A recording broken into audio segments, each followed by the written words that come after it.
En esta oportunidad vamos a hablar de la teoría de la razonabilidad práctica desde la óptica de Perelman y Viejo, como reacción a la lógica formal preexistente a esta teoría. Entremos en materia. Antes de hablar de la razonabilidad práctica, se hace necesario entender que la lógica formal exige de unas condiciones preestablecidas que se conserven por siempre.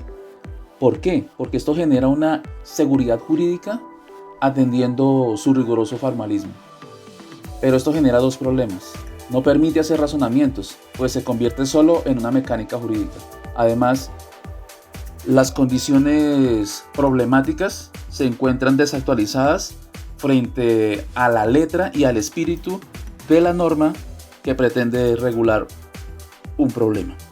Respecto a la problemática de la lógica formal, en contraste advierte Perelman que en todos los espacios sociales hay problemáticas y en efecto el derecho no es la excepción. Entonces ahí nace la misión del juez, la cual solamente es zanjar esos conflictos en base a procedimientos previos, normas previas, premisas generales comunes, motivaciones razonables, lo cual en resumen permiten la aplicación de la razón práctica.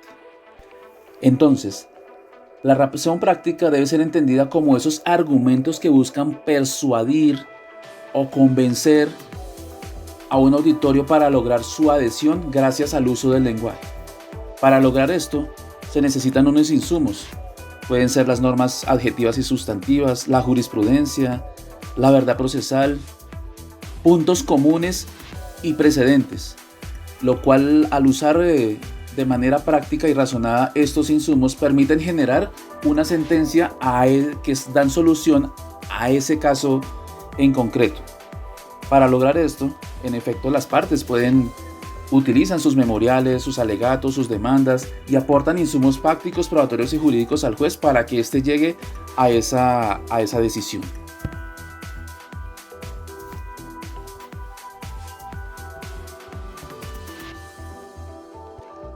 Dentro de los insumos de la razón práctica, advierten ir a unos puntos comunes, siendo estos unos lugares que permiten lograr fórmulas o aplicaciones para el caso concreto. Desde la visión de Biev, dice que el acto problemático hay que precomprenderlo en sus términos y su contexto para poder definir los procedimientos y así lograr escoger esa solución más viable. Pero es de tener en cuenta, el derecho no es una operación lógico-matemática, pues es un fenómeno social, por lo tanto los fenómenos sociales van cambiando, lo que exige la actualización del derecho.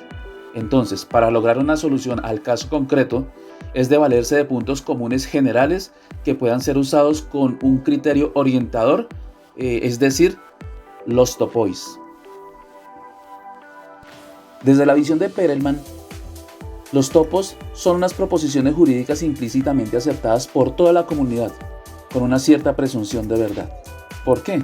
Porque parten de un acuerdo tácito donde no necesitan ser probados. Y desde allí se inician esos razonamientos jurídicos generales para irlos aplicando en el caso concreto. Esto genera unos efectos. ¿Cuáles?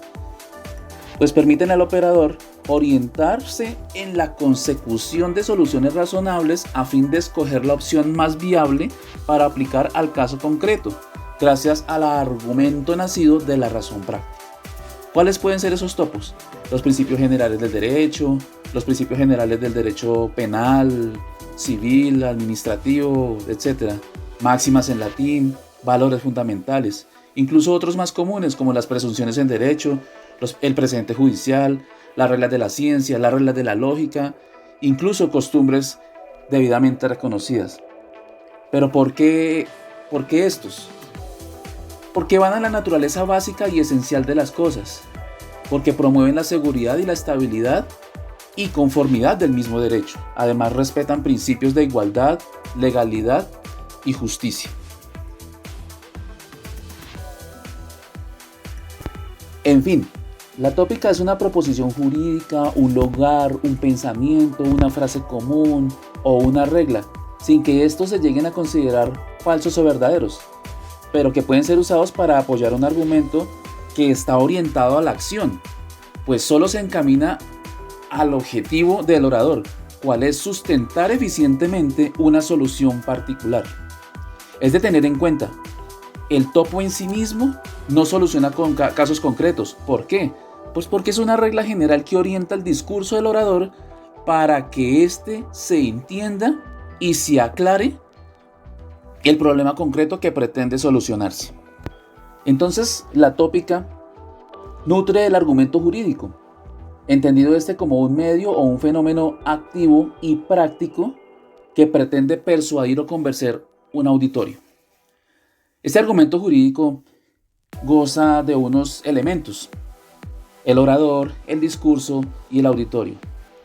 En cuanto al auditorio, pues es ese conjunto de sujetos en el cual se pretende influir, se pretende convencer o persuadir gracias al uso de esa racionalidad práctica. Respecto del discurso, se apoya en esos lugares comunes, en esos topos que ya hemos venido hablando, los cuales orientan el discurso del orador para convencer.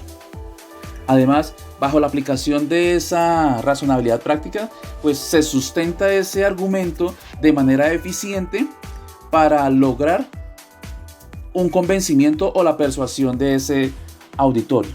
Ahora, el orador debe valerse de un lenguaje común para hacer converger al orador y el auditorio. Además, debe adaptarse a ese auditorio para tranquilizarlo y poder incidir en él. Además, el argumento que se pretende utilizar debe adaptarse a la realidad.